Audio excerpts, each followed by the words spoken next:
او میرے بھیا یہ بات تو کہاں سے لایا کہ نبی سے مانگنا شرک ہے؟ ارے اللہ رب العزت محبوب سے کہتا ہے کہ محبوب جب تیرے پاس کوئی مانگنے آئے تو اس کو جھڑکنا نہیں، مطلب کیا نکلا کہ عطا کر دینا۔ پتا چلا کہ حبیب تو دینے والے ہیں، آقا تو دینے والے ہیں، اور جو دینے والے اسی سے مانگا جاتا ہے۔ اس طرح کی باتیں مت کہا کرو، یہ باتیں یہودی کہتے تھے کہ نبی سے مانگنا شرک ہے، یہ باتیں عیسائی لوگ کہتے ہیں، یہ بات مسلمان لوگ نہیں کہتے۔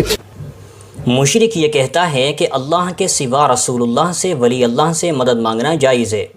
جس طرح اللہ مدد کرتا ہے اسی طرح رسول اللہ اور ولی اللہ بھی مدد کرتے ہیں۔ فرق صرف اتنا ہے کہ اللہ کی مدد ذاتی ہوتی ہے اور رسول اللہ اور ولی اللہ کی مدد اللہ کی عطا سے ہوتی ہے، کہ یہ لوگ اللہ کی عطا سے اس بات کی طاقت اور اس بات کا اختیار رکھتے ہیں کہ جب چاہیں جس بندے کی چاہیں مدد کر سکتے ہیں۔ ہم یہ کہتے ہیں کہ یہ وہی عقیدہ ہے جو زمانہ جاہلیت میں کفار و مشرکین کا تھا۔ دلیل سن لیجئے،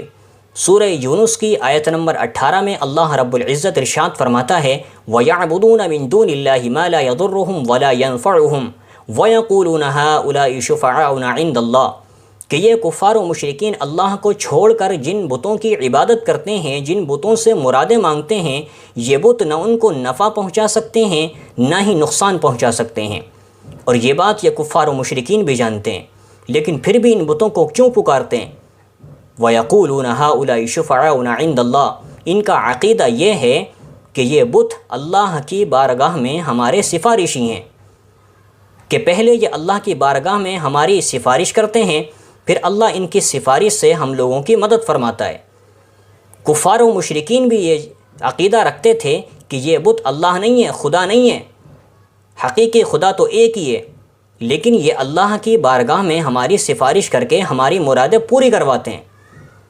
تو کیا یہ وہی عقیدہ نہیں ہے جو ان کفار و مشرکین کا تھا؟